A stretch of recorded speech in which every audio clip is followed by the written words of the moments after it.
Hello, good morning, friends. Let's see if some folks hop on here. I'm over here at my regular time for Mama Moments, but I'm not going to do Mama's Moments this morning. I'm going to do something a little different. I'm going to tell you why you should not teach science, at least on Monday. Hello, welcome. If you're new to my scopes, go ahead and toss your name up there because I'd love to know who I'm talking to. Good morning, good morning. All right, so let me introduce myself. My name is Linda Sutherland. I'm a homeschool mom of 7, and 4 of my children are school age, 3 are younger. I blog over at homeschoolingwithouttrainingwheels.com, and you can also find me on Facebook and Instagram at Homeschooling Without Training Wheels, HSWO Training Wheels. All right, you want to keep that Instagram in mind for a moment. So, today, what I wanted to talk to you about is why you should not teach science on Monday. On Monday, I'm going to host on my Instagram account and also on my blog a Do Not Teach Science Challenge. And here is the reason why I'd like to host that. If you followed me at all on Instagram or Facebook or my blog or Periscope or anywhere, I have mentioned often what a very challenging, difficult year this was for me. Okay, well, Libby, you know what? I'm going to have a great recommendation of a resource for you on Monday on the blog. So keep an eye open for that. There's an ebook by another homeschool mom that's just fantastic, and I'm going to share some about that on Monday. But here's my challenge for you.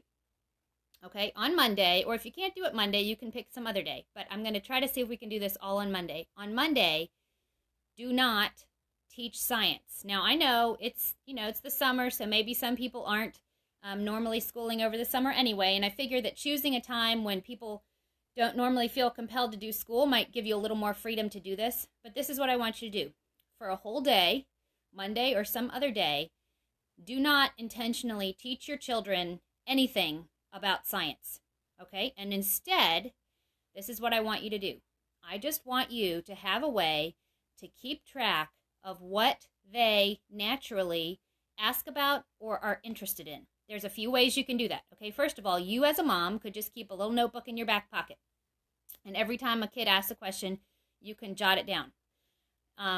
You can have, I think this is what I'm going to do, have a space of wall set aside, maybe tape up a little heading, and have a pack of Post-it notes and a pencil nearby. So if somebody asks a question, ask them to go add it to the wall. You could have a notebook that's available for the family. So if a kid has a question, have them write it down in the notebook. You could have a chalkboard. We also might do it this way. I have a chalkboard that I might ask my kids to write down their ideas on the chalkboard when they come up with an idea. Yeah, I'll catch you around. All right, so the idea is this. I think sometimes we just do not realize how much science happens in our home without us even trying to, without us even really, as moms, like arranging things and making a purpose for it. Science is happening all the time in your home.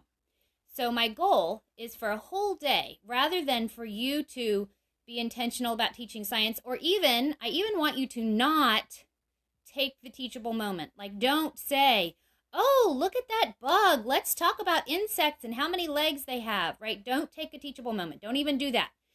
Just listen to your children. Just listen to their questions. Jot down the things that they observe or that they naturally are discussing.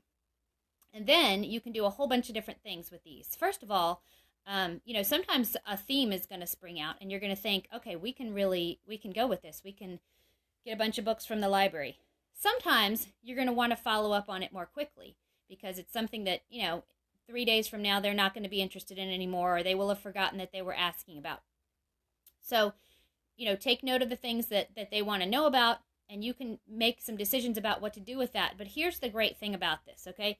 Science feels overwhelming sometimes, especially when we think, it needs to have, like, you need to be doing a lot of experiments and hands-on things, and I'm not opposed to any of that. But if we just realize how much of our life, we're really talking about these concepts, and we're already engaging with our children on these things, and they're already wondering about them, and we can take advantage of that interest that they already have there, then it's really kind of fun and kind of freeing because, as I said before, this was a very challenging year for us.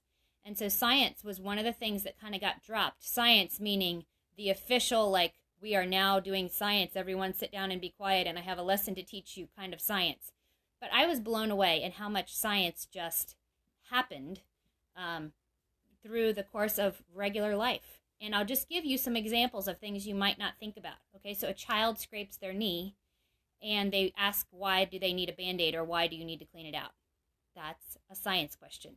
And it's okay if you don't know the answer. It's okay to say, I don't know, or I've always thought of it this way, but I'm not sure that's right, or let's check YouTube.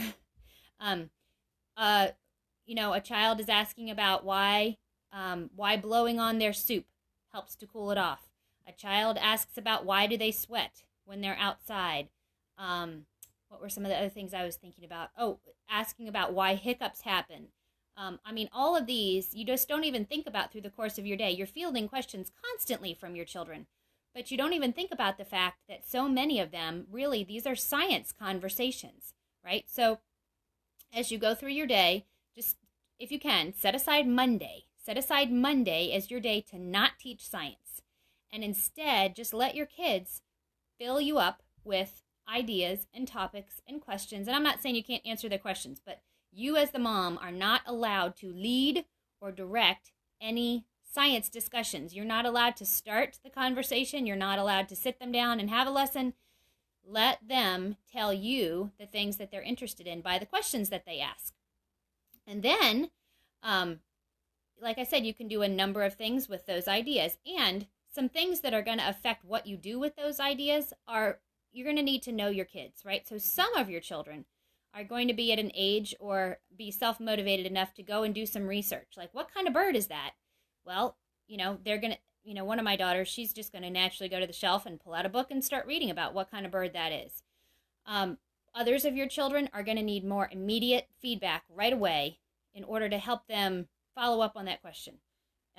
When I collect a list of things that my children are interested in, I'm going to put more weight on requests from certain children who are less likely to be naturally interested in these kinds of topics, right? So some of my kids are going to be asking questions all the time and looking things up for themselves all the time and be wanting to have discussions about this regularly. Others are less naturally inclined to that. So when one of those children comes up with a question or something they're interested in, that's going to hold a greater weight for me because I'm going to want to figure out, how I can quickly wrap around and meet that interest, meet that question with some good information. And of course, everybody can participate in exploring and hearing the information that was relevant to one child's question. So that's my challenge for you. On Monday, do not teach any science. Only answer questions or make notes about the things that your children ask or the things that your children discuss or even the things that your children are just, reading about or exploring on their own. You can share. I would love to have people share the things that they have seen or observed from their children on Monday. Either there'll be an Instagram post, you can comment on the Instagram post, or if you have a picture of it, you can post it on your own Instagram account and add the hashtag. I think I'm gonna have to clarify what the hashtag is, but I'm gonna put up an Instagram post in a little bit, and the hashtag will be something like "Don't teach science on Monday" or "No science on Monday" or something like that. So you can use that hashtag to share the science that you're not teaching on Monday. And then you can also comment on the blog post. I think I already said that. Anyway, so Monday is the day to not teach science. And if you're watching the replay, don't teach science on Monday. Okay, so again, you can find me blog, hswotrainingwheels.com, same as my Periscope handle, Homeschooling Without Training Wheels, Instagram, Homeschooling Without Training Wheels. Okay? And if I'm not following you on Instagram, follow me and I will look you up.